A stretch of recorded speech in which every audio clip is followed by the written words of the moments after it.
என்ன எங்கள் அண்ணன் தெரியாதா உனக்கு? அவரை போட்டு அடிக்கிற? ஆமாம். ஏன்பா காசு கொடுக்குறாங்கப்பா, நாங்கள் இது பண்ணுறோம். காசு கொடுத்தா அடிப்பியா? ஏப்பா அவரு கூட என்ன அடிக்கிறாரு, அதை பார்க்கலையா? அவர் அடிப்பாரியா, நீ அடிக்கலாமா? நம்பியார் பேரில் தான் இல்லைன்னு அங்கே போயிட்டு இப்படி உக்காந்தாராம். நிமிந்து பாருன்னா பார்க்கல, பொண்ணு எப்படி இது பாருன்னா பார்க்கல. பெண் வீட்டார்கிட்ட பேசணும்ல, அதுவும் இவர் அப்படியே இருக்க. எம்ஜிஆர் தான் ஃபுல்லாக பேசியிருக்காரு, எல்லாம் பண்ணியிருக்காரு. நம்பியார் தான் அந்த இது குசும்பு ஜாஸ்தி இல்லை, அப்படி பாட்டு பொண்ணோட பொண்ணு தங்கச்சி நல்லா இருக்கு.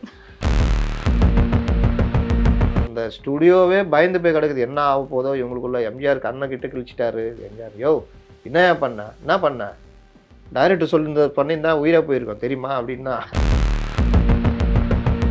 எம்ஜிஆர் அந்த போஸ்டர் மன்னர்னுவாங்க. இந்த ஸ்டைல்னால் அந்த ஸ்டில்லுக்காக கொடுக்குறதுலாம் அதில் பார்த்தீங்கன்னா அப்படி இருக்கும். அந்த இதில் அந்த கேமரா ஷாட்டு, ஆங்கிள் ஷாட்டு. எம்ஜிஆருக்கு ஜோசியம் பார்த்தார்ல தேவர், இதே மாதிரி இன்னொரு நடிகை எம்ஜிஆருக்கு ஜோசியம் பார்த்து நீங்கள் பெரிய ஆளாக வருவீங்கன்னு சொன்னாங்க.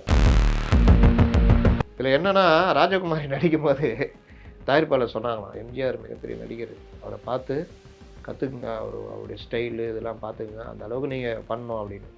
நம்பியார் அப்படி இது பண்ணிட்டு எம்ஜிஆர்ட்ட வந்து சொன்னாராம், இந்த மாதிரி சொன்னார்னு. அப்படியா சொன்னாங்க? என்கிட்டயும் அதான் சொன்னாங்க.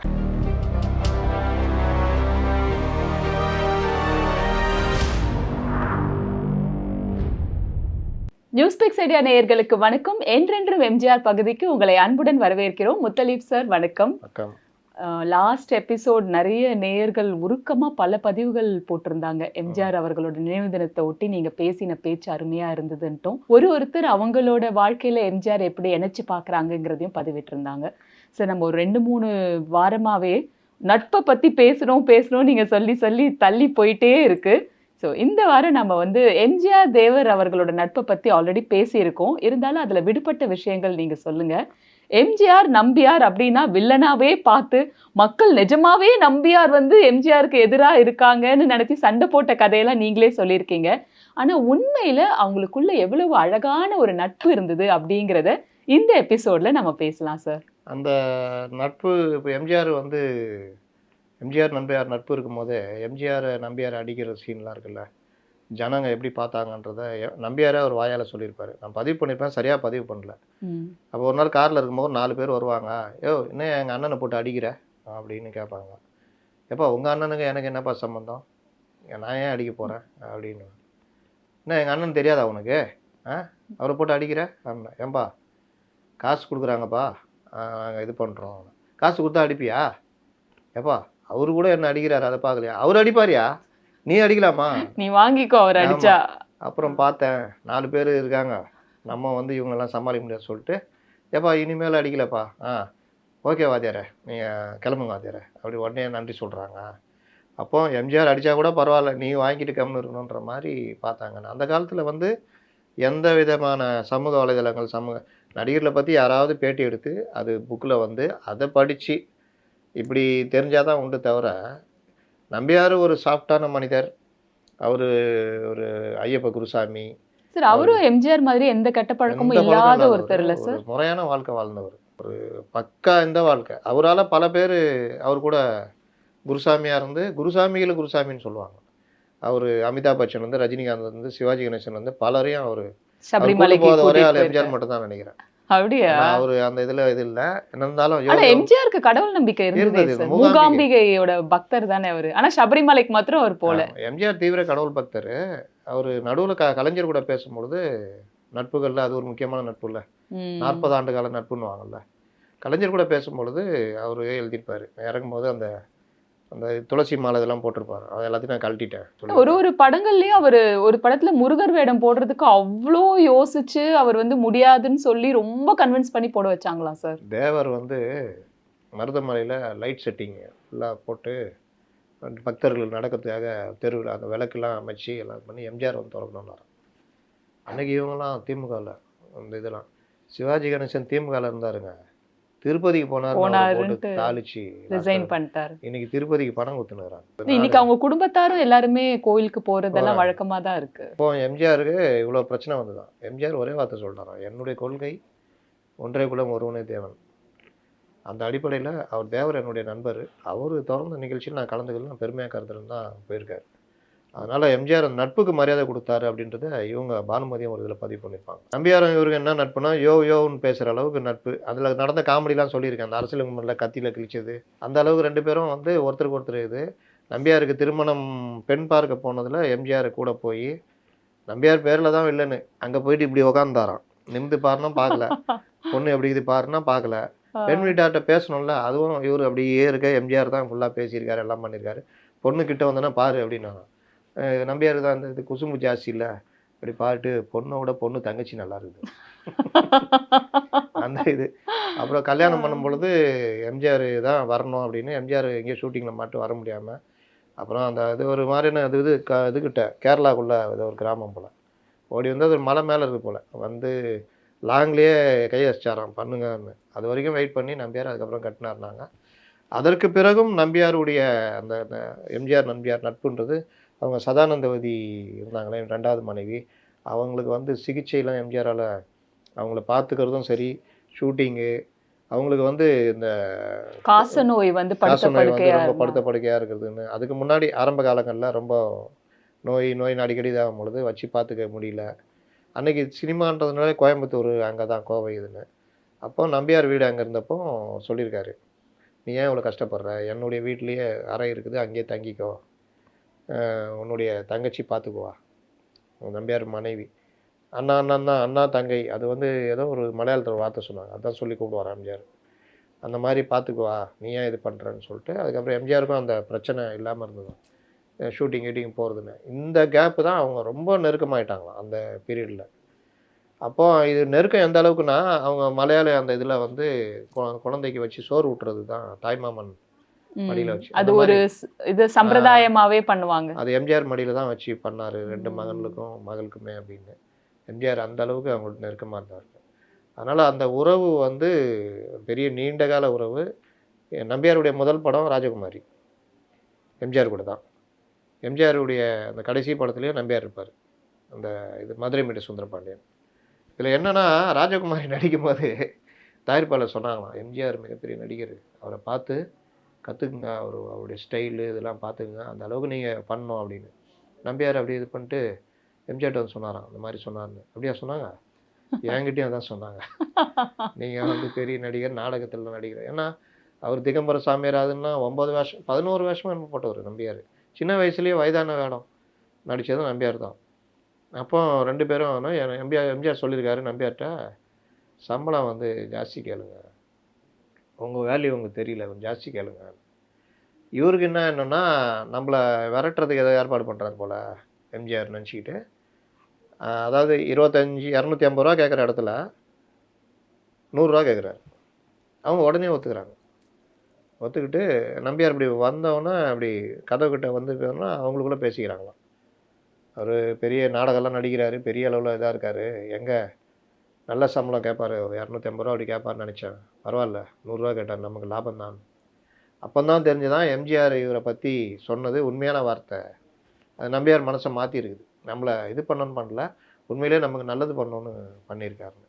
இன்னொரு தடவை எம்ஜிஆர் நம்பியார் நடிச்சுக்கிட்டு ஒரு கட்டத்தில் எம்ஜிஆர் சொல்கிறாராம், என்ன நீங்கள் உங்கள் வேல்யூ இது பண்ணாமல் இருக்கீங்க, சம்பளம் ஏற்றி இது பண்ணுங்க, இன்னும் அப்படி இருக்காதீங்கன்னு சொல்லிட்டு அவர் படத்துலேயே சொல்லி சம்பளம் ஏற்றி கொடுக்குறாராம். அந்த மாதிரி பண்ண இதுவும் உண்டுன்னுவாங்க. எம்ஜிஆருக்கு ரொம்ப பிடிச்ச சீட்டு விளையாடுறது தெரியும்ல, ரம்மி. தோத்து போயிட்டா தலைக்காணியை எடுத்து தலையில் வச்சுட்டு இருக்கிறது தான் பனிஷ்மெண்ட். அவருக்கு பந்தயம் கட்டி விளையாட பிடிக்காது, தலையில் வச்சுட்டு உட்காந்துருக்கணும், அந்த மாதிரி ரொம்ப பேர் உட்காந்துருந்தாங்கன்னு சொல்லுவாங்க. அதை வந்து பின்னாடி நின்று நம்பியார் இந்த ஷூட்டிங் கேப்பில் விளையாடுவாங்களாம். அப்போ பார்த்துக்கிட்டு இருப்பாராம், வாயா அவன்கிட்ட பேசணும் கொஞ்ச நேரங்க, யோ இரியா வந்துடுறாங்க, அப்புறம் யோ என்ன சும்மா வா இது பண்ணுற, நீ உட்காந்து கற்றுக்கன்னு சொல்லி கற்றுக்கிட்டு லாஸ்ட்டில் நம்பியார் பெரிய இதாகிட்டாராம். அவர் பொழுதுபோக்க அவருக்கு இதுதானா. அவர் பேரன் சொல்லுவாப்புல, முதலமைச்சர் ஆனவுன்னா ஊட்டியில் மே மாதத்தில் இவர் தங்குவாராம் நம்பியார், எம்ஜிஆர் வந்துட்டாராம். 2 பேரும் நீ கார்லேயே இருப்பான்ட்டு போயிட்டாங்களாம். ஒரு 6-8 மணி நேரம் வரலையாம். என்ன பேசுனாங்களோ இல்லை சீட்டு விளையாடினாங்களோ தெரியாது எனக்கு அப்படின்னு அவர் பதிவு பண்ணிப்பார் பேரன். அப்போ அந்த மாதிரி ஒரு நட்பு. ஆனால் நட்புன்றது வந்து சலுகைகளை எதிர்பார்க்காது, நண்பனுடைய வளர்ச்சியை ரொம்ப ஒரு தாய்மை உணர்வோடு பார்க்கும், அதான் நட்பு. அந்த பொறாமை இது எதுவுமே இருக்காது. அப்படி வந்து நம்பியார் எம்ஜிஆருடைய வளர்ச்சியை ஒவ்வொரு கட்டத்துலையும் பார்த்துருக்காரு. எம்ஜிஆரும் இவருக்கு ஏதாவது செய்யணும்னு இது பண்ணாலும் எனக்கு என்ன, நான் நல்லா தானே இருக்கிறேன், ஏன்னா அவர் ஒரு கிட்டத்தட்ட நம்பார் ஒரு தவ வாழ்க்கை தான் வாழ்ந்தவர். அதனால அவர் ஒரு சிஸ்டமேட்டிக் ஒர்க் அவருக்கு. அதனால இது யார்ட்டயும் நம்ம ஏன் இது பண்ணணும்? நமக்கு தேவை இருக்குது, கரெக்டா வருது. அப்புறம் என்ன? அப்படின்ற மாதிரி ஒரு வாழ்க்கை வாழ்ந்தவர். நீங்க பாக்யராஜ்ட்ட என்ன சொல்லுவாரு? பந்தா பண்ணியிருக்கலாம்ல. ஆனா ஏம்மா எனக்கு கொம்புலாம் சுத்தத் தெரியாதுப்பா. படத்துல அது வந்து எம்ஜிஆர் செட் பண்ணது. நீ என்னமோ நான் பெருசா கொம்பு சுத்துற வீரன்னு நெனச்சிட்டு இருக்க. கத்தி சண்டை நல்லா போடுவேன். அப்படின்னு சொல்லி தான் அதுல அந்த படம் பேர் என்ன சார்? தங்க சங்கிலின்னு ஒரு பாட்டு கூட வருமே. தூறல் நின்னு போச்சு. ஆ. அதுல நீங்க பார்த்தீங்கன்னா, வேற லெவல்ல இருக்கும். மன்னாதி மன்னனை எல்லாம் பார்த்தவனா, அந்த மதுரை வீரனை எதிர்த்தவனான்னு பாட்டு வரும். என்ன போய் இவன் இந்த மாரி பண்ணிட்டாளே அப்படின்ற மாரி வரும்.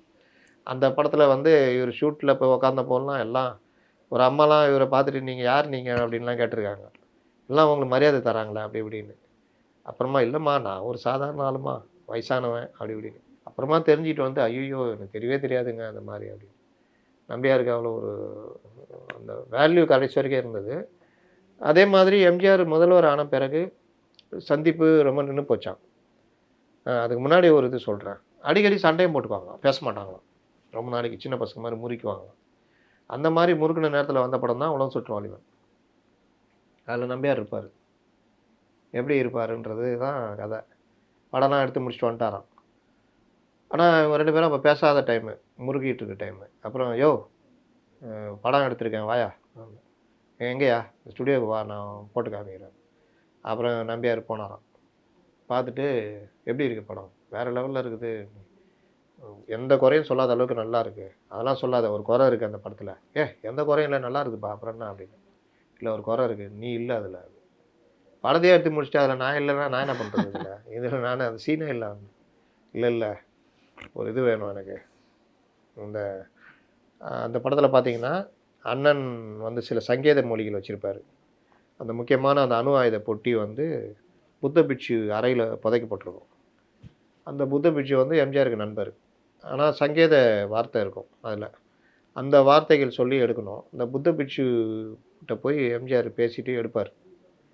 அத எடுக்கும் பொழுது நம்பியார் முன்னாடியே வந்து நம்பியார் வில்லன் தானே, புத்த பிட்சு அடிச்சு போட்டு, கட்டி போட்டுட்டு, அவரு உட்காந்துருப்பாரு புத்த பிட்சு மாரி பார்த்தீங்கன்னா. ஒரு எக்ஸ்ட்ரா பல் செட் வேற வச்சிருப்பாரு. பயங்கர கொடூரமா இருக்கும் அது. ஐயாவுக்கு என்ன உடம்புக்கு? கொஞ்சம் குளிர் ஜுரம். அது இடைச்செருகலா சார்? ஷூட் இடைச்செருகல் எல்லாம் முடிஞ்சதுக்கு முடிஞ்ச அப்புறம். பிறகு வந்தது. முள்ளும் மலரும் படத்துல ரஜினிய வச்சு மகேந்திரன் எடுத்த பிறகு ரஜினி படத்திலே ஆகச்சிறந்த படம் அது முள்ளும் மலரும். எடுத்துலாம் முடிச்ச பிறகு அவரு தயாரிப்பாளர் பார்த்துட்டு என்ன போட்டு கொல்றதுக்குன்னே இந்த படத்த பண்ணிட்டான். அப்படி இப்படின்னா ஆவின்னோனே அந்த நட்பு பாருங்க. ரஜினி, கமல் நட்பு. கமல் தான் எல்லாத்தையும் பண்ணி குடுத்துருக்காரு.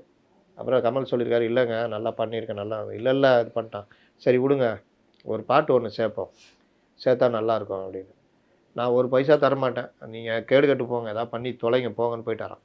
அந்த இதெல்லாம் வந்து கமல் ஏத்துக்கிட்டாருன்னு சொல்லுவாங்க. அதான் அந்த "செந்தாழம் பூவில் வந்தாடும் தென்றல்" பாட்டு. ஓகே. படத்திலேயே ஹிட் அதுதான். இன்னை சார் அதுல வரைக்கும். வந்து அந்த ராம ஆண்டாலும் ராவண ஆமா. ஆண்டாலும் அதுவும் இன்னைக்கு வரைக்கும் போடுறாங்க சார் அந்த பாட்டு. அதெல்லாம் வேற லெவலுங்க. அதெல்லாம் பார்த்து தான் எங்களுக்கு ரஜினி புடிச்சது. ஏன்னா ஒரு எனக்கு என்னன்னு இருக்கும் அது. எக்ஸ்ட்ராடினரி ஆமா. ஆக்டிங் "ஏன்டா ரஜினிகாந்த். டேய் ராணிய கூப்பிடு, அவளுக்கு ஒரு இத குடுக்க சொல்லுவாரு. சேடிய கூப்பிடு, மதுரை ராஜ்யம் அவளுக்கு குடுக்குறேன் போடா" அப்படின்னு. அந்த டான்ஸ் ஸ்டைல்லாம் வேற மாரி இருக்கும். அது முடிச்சுட்டு வந்தா கடப்பாரு கையில லாரி ஏறிடும். கை போயிடும். அதோட தான் அதுல வந்து சரத்பாபும் அவருக்குமான அந்த இது சீன்லாம் நல்லாயிருக்கும். சரத்பாபுக்கு வேற வழி இல்ல. அதை ஆப்ரேட் பண்ற ஆளுக்கு கை போயிடுச்சுன்னா வேலை குடுக்க முடியாதுன்னு. இவரு தப்பா எடுத்துக்குவாரு. பழி வாங்கறதுக்கு பண்றாங்க. அப்பதான் அந்த வசனம் வரும். 2 கை போனா கூட பொழச்சுக்குவான் சார். கெட்ட பையன் சார் கெட்ட இந்த பையன் அது காளின்னு. இன்னமும் நிக்குது எல்லார் அதுல மனசுலயும். அறிமுக சீனே இதுவா இருக்கும். இவரு வந்து என்ன பண்ணுவாரு, நல்ல மனசு ரஜினிக்கு. அந்த இது போறதுல எல்லாரும் ஊர் ஜனங்களையும் மலையில ஏறி இறங்கணும்ல, அதுக்காக இவரு ஃப்ரீயாவே ஏத்தி அனுப்பிச்சிட்டு இருப்பாரு. அதுல ஒரு ஸ்டைல் இவருக்கு. அந்த ஊர் மக்கள் மத்தியில பெரிய மரியாதை. இவரு பொட்டி தூக்கிட்டு வருவாரு. எல்லாம் இருப்பாங்க. "சார் கொஞ்சம் இருங்க போயிட்டு வந்துர்றோம். அதுக்கப்புறம் நீங்க போலாம்" அப்படின்னுவாப்புல. "யார கேட்டு இவங்கலாம் ஏத்துற?" "இல்ல சார் பாவம் ஜனங்க." "யார கேட்டு ஏத்துற?" "நீங்க சார்." "நான் புதுசா வந்திருக்க இன்ஜினியர்." அப்படின்ட்டு, "ஏய் இறங்குடா எல்லாம்" அப்படின்னு சொல்லிட்டு, "சார் போங்க சார்." அப்படின்னாப்புல. "இனிமேலு நீ ஏத்தக்கூடாது யாரையும்." "சரி போங்க சார்" அப்படின்ட்டு ஆப்ரேட் பண்ணிட்டு பாதி போனவொன்னே ஆஃப் பண்ணிடுவாப்புல. "சார் இது அறுந்து போச்சு. அப்படியே இறங்கி அப்படியே போங்க" அப்படின்னுவாப்புல. அப்படியே சரத்குமார் பார்த்து சிரிச்சுட்டே போயிடுவாப்புல. அந்த மாரி மோதலே வரும். அந்த மாரி நட்புன்னு வச்சுக்கங்களேன். அந்த சோ அதுல அந்த வந்து நட்புல வந்து அந்த இடைச்செருகல். பாடல் வந்து இது பண்ணி வித்தா. அது மாரி இந்த படத்துல உலகம் சுற்றும் வாலிபன்ல இந்த காட்சி எம்ஜிஆருக்கு என்னன்னா, நம்பியாருடைய சண்டை போட்டோம், ரொம்ப நாள் ஓடிக்கிட்டு இருக்குது, படம் எடுத்துகிட்டு வந்துட்டோம், அந்த ஒரு உறுத்தல் இருக்கும்ல. அந்த சின்ன வயசு ஃப்ரெண்டு இல்லை, நம்பியார் இல்லாமல் எப்படின்றது அது. அப்போ எம்ஜிஆர் மைண்டில் யோசிச்சிருக்கோம், அவர் சகலகலா வல்லவன்ல, அப்போ இப்படி ஒரு சீன் வைக்கலாம் அப்படின்னு சொல்லிட்டு அவர் யோசிச்சிருக்காரு. அதை கூப்பிட்டு நம்பியாரும் பெருந்தன்மையாக இந்த மாதிரினாலும் சரி ரைட்டு 3 மாதம் டைம் கொடு, நான் நல்லா பாடி ஏற்றிக்கிட்டு வரேன். சரி ரைட்டு. அப்புறமா வந்தவொடனே எம்ஜிஆரை பார்த்தாரு, யோ கண்ணு போட போகுது போயா முதல்ல உள்ளே போ. அதில் தான் அந்த விக்கு இந்த பல்லுலாம் வச்சு இவர் அந்த புத்த பிச்சு அடித்து போட்டு இவர் உக்காந்துருப்பார். அந்த சீன் தாங்க படத்துலேயே ஹைலைட்டு, வேறு எந்த சீன் இல்லை, பாடல்கள் தனி. இந்த சீனில் எம்ஜிஆர் அந்த ட்ரெஸ்ஸு அந்த சொன்னோன்னா அவர் இப்படி அந்த போத்திக்கிட்டு இப்படி பார்க்கறது சொல்லுவாப்புல. எம்ஜிஆரே சொல்லுவார், உனக்கு தெரியும்ல அப்படின்னு. ஆமாம், இங்கேருந்து 3 புள்ளி, அங்கேருந்து 4 அது சொல்லிட்டு அதெல்லாம் மார்க் பண்ணி அதை தோண்டி அந்த சூட்கேஸ் எடுப்பாப்புல.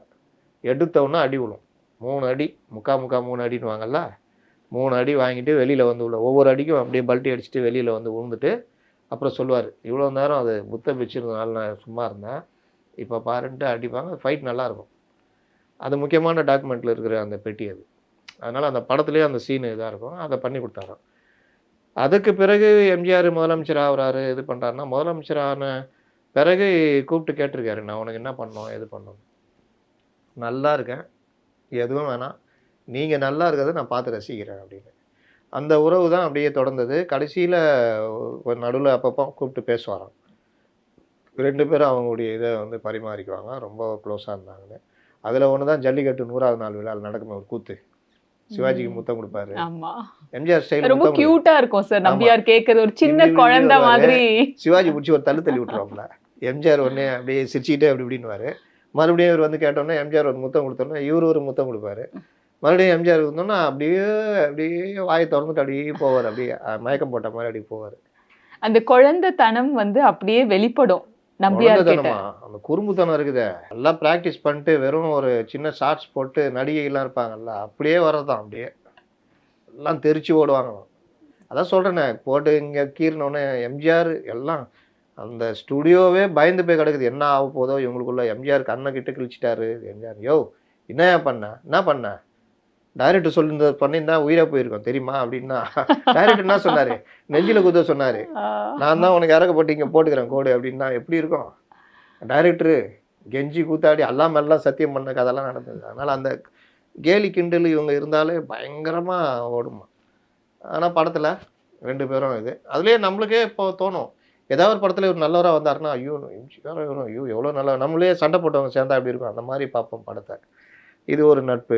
சார், இந்த ஆன் ஸ்கிரீன் கெமிஸ்ட்ரி வந்து எப்படி அவங்க 2 பேருக்கு நல்லா ஒர்க் அவுட் ஆச்சு?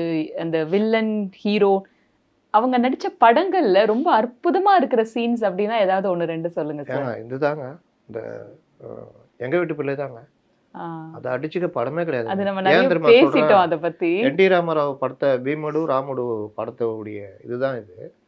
அந்த படம் காட்சி இன்றைக்கே வாசகர்கள் சொல்கிறேன், யூடியூப்பில் ஃபேஸ்புக்கிலலாம் இருக்குது. அதில் என்.டி. ராமராவ் வந்து உட்காந்து என்.டி. ராமராவை அவர் அடிக்கிற வில்லன் அடிக்கிற சீனும் இங்கே எம்ஜிஆருக்கு நம்பியாருக்கு நடக்குதுன்னு பாருங்கள். இது வேறு லெவலில் இருக்கும், அது இருக்காது.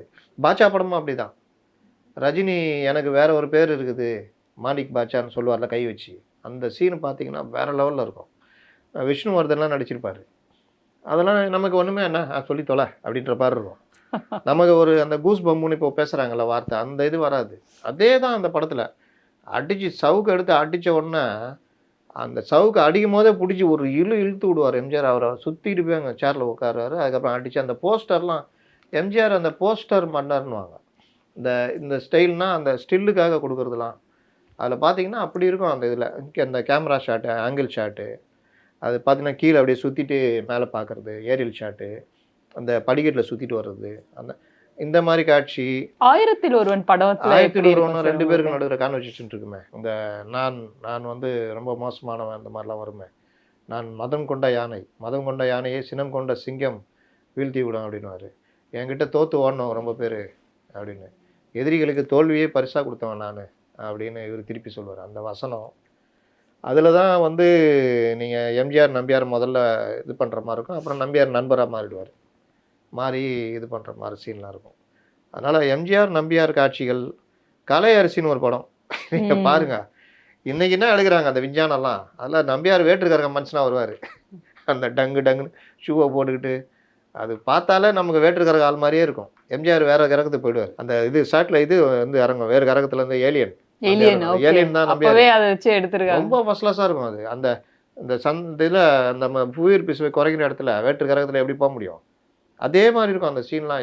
அவ்வளோ அருமையாக அது எடுத்துருக்காங்க. ஒரு கெட்டவரா நல்லவரா? கெட்டவர் வேற கிரகம் ஏலியன் ஓகே. வந்து தூயின் போவார். அந்த இதெல்லாம் நடக்கும் அந்த படம். அந்த மாதிரி எம்ஜிஆர் நம்பியார் காம்பினேஷன் பல படம். திருடாதேல கூட இருக்காங்கல்ல சார்? திருடாதே, பாக்தாத் திருடன், பாக்தாத் திருடன், இது நான் ஏன் பிறந்தேன், அதில் அந்த கண்ணான்னு அந்த கண்ணை வேணா அப்போ வந்தான், இந்த கண்ணா வரமாட்டான்னா கரெக்டாக எம்ஜிஆர் வந்துடுவார். அப்போ நான் சொல்கிறேன், நீ காலத்தில் தாலி கட்டு, நான் விட்டு போயிடுறேன் மாப்பிள்ள. எம்ஜிஆர் தான் பொண்டாட்டி இருக்கும் ஏற்கனவே.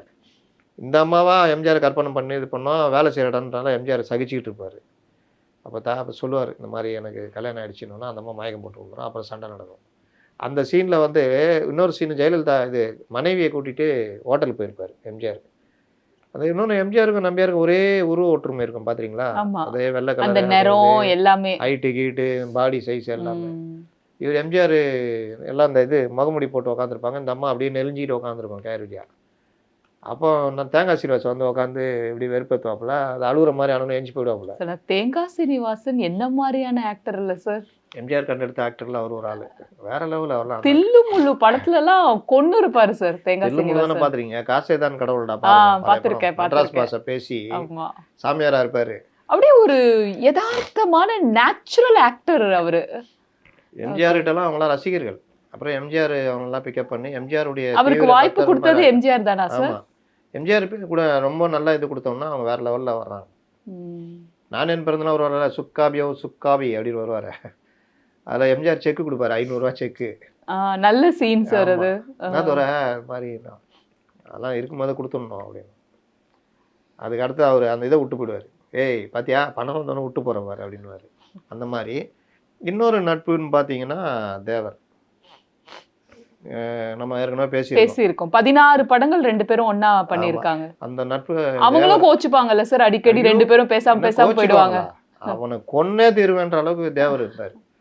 நடுவில் மூட்டி விடுவாங்கல்ல, அவனை விடமாட்டான். அவனை இப்படிதான் வந்ததுல தான் ஷூட்டிங் ஸ்பாட்டுக்கு இவர் கோவமா வர்றாரு தேவர். தேவரும் இவருமே மல்லு இது தானே, எல்லாம் இதுதான் ஸ்டண்ட் நடிகர் தானே தேவர். அந்த மாதிரி வரும்போது தான் எம்ஜிஆர் டக்குன்னு போய் கை கட்டி பிடிச்சி வா அப்படின்னு ரூமுக்குள்ளே கூப்பிட்டு போயிட்டு உள்ளே போயிட்டு வெளியில் வரும்போது 2 பேரும் சிரிச்சினே வராங்களாம். இந்த மாதிரி நட்புகளுக்கு முன்னாடி என்ன கோபம் இருந்தாலும் பேசாமே இருந்தால் கூட ஒரு நாள் பேசிட்டாங்க வச்சுக்கிங்க, அதுக்கப்புறம் அது இன்னும் வேறு மாதிரி ஆகிடும். அந்த மாதிரி தான் தேவர் வந்தோன்னா இவர் கலந்து பேசிட்டோம், டக்குன்னு உடனே ஒரு பட அறிவிப்பு வெளியிடுறாரு. இன்னொரு தேவர்கிட்ட ஒரு இது என்னென்னா, எம்ஜிஆர் குண்டடிப்பட்டு இதுக்கப்புறம் அவர் ஒன்றுமே இல்லை அப்படின்னு எல்லாரும் பேசிகிட்டு இருந்த காலத்தில் நேராக எம்ஜிஆரை போய் பார்த்து 25,000 ரூபா அட்வான்ஸ். 25,000 ரூபானா என்ன பணம்? இப்போ பல கோடிகள். 100 ரூபா என்னமோ தங்கம். 100 ரூபா கூட இல்லை, 50 ரூபா அப்படிதான் இருக்கும். இப்போ 1 லட்சம் தாண்டிடுச்சு சார். தேவர்கிட்ட ஒரு சிஸ்டமேட்டிக் என்னன்னா, ஹாலிவுட் மாதிரி இத்தனை நாளில் எடுப்போம். எம்ஜிஆரை வச்சு 12 நாளில் எடுத்த படம்லாம் இருக்குது, முகராசி ஏதோ ஒன்று. அந்த மாதிரி எம்ஜிஆர் வந்து இவர்கிட்ட தான் ரொம்ப கரெக்டாக இருப்பார், அந்த நாட்களுக்குள்ளே முடிச்சு கொடுக்குறதுலாம். மற்றவங்கள்டே இருப்பார், இவருனா ரொம்ப ஒரு சிஸ்டமேட்டிக்காக இருக்கும். 15 நாள்னா 15 நாள் எல்லாருக்கும் தடவையே இது காசு. அந்த மாதிரி சிவகுமார் கொடுத்தப்ப சிவகுமார் வாங்க மாட்டேன்னு சொன்னார். அதுக்கப்புறம் அந்த கான்வர்சேஷனாக நல்லாயிருக்கும். அந்த மாதிரி எம்ஜிஆர் 25,000 ரூபா கொடுத்துருக்காரு. எல்லாரும் கேட்டிருக்காங்க, என்னண்ணே அவரை குண்டடி போட்டிருக்காரு, பேச்சு வராதுன்றாங்க, ஆள் ஒரு மாதிரி ஆகிடுவாருன்றாங்க. ஏய் அவர் மீண்டு வருவார், நடிப்பார், அப்படி நடிக்கணும்னா செலவு கணக்கில் வச்சுக்கிறேன் போ அப்படின்ற மாதிரி. ஏன்னா அந்த நட்பு எப்படிப்பட்ட நட்புனா, சாப்பாடு இல்லை எம்ஜிஆர் வீட்டில், சோறு பொங்க அரிசி இல்லை. தேவர் கொஞ்சம் வீட்டில் வசதி, பாக்கெட்டில் அரிசியை போட்டுட்டு வந்து கொடுத்து ஆக்கி தின்ன காலம் உண்டு. தேவரும் அவரும் அண்ணன் தம்பி, இதே தான் சிவாஜி மாதிரி கருணாநிதி மாதிரி. தேவரும் அந்த ஒன்றா அம்மாக்கள் மத்தியில் ஒன்றா வந்து சாப்பிட்டவங்க. அந்த இது வந்து நீங்கள் இந்த சாலி வாகனனில் வரும் பார்த்தீங்களா, ரொம்ப பிரச்சனை பண்ணி எம்ஜிஆர் நொந்து நூலாக இருக்கப்போ நீ அதெல்லாம் தாங்கிக்கோ, நீ ஒரு பெரிய ஆளாக வருவான்னு கைரேகை பார்த்து சொன்னது தேவர். அன்னைக்கு எம்ஜிஆர் ஏதோ ஒரு சந்தர்ப்பத்தில் யாராவது ஒருத்தர் நம்ம மனசை மாற்றி காப்பாற்றி விடுவாங்க, அதில் தேவர். அப்புறம் நீ நல்லா வந்தோன்னா எனக்கு தருவியா கால்ஷீட்டு, எவ்வளோனா தரேன். அதனால தான் அதிகபட்ச படங்கள் இது தேவரோட பண்ணியிருக்கேன். இன்னொன்று சொல்கிறேன், எம்ஜிஆர் சமூக படங்களுக்கு லாய்க்கு இல்லை.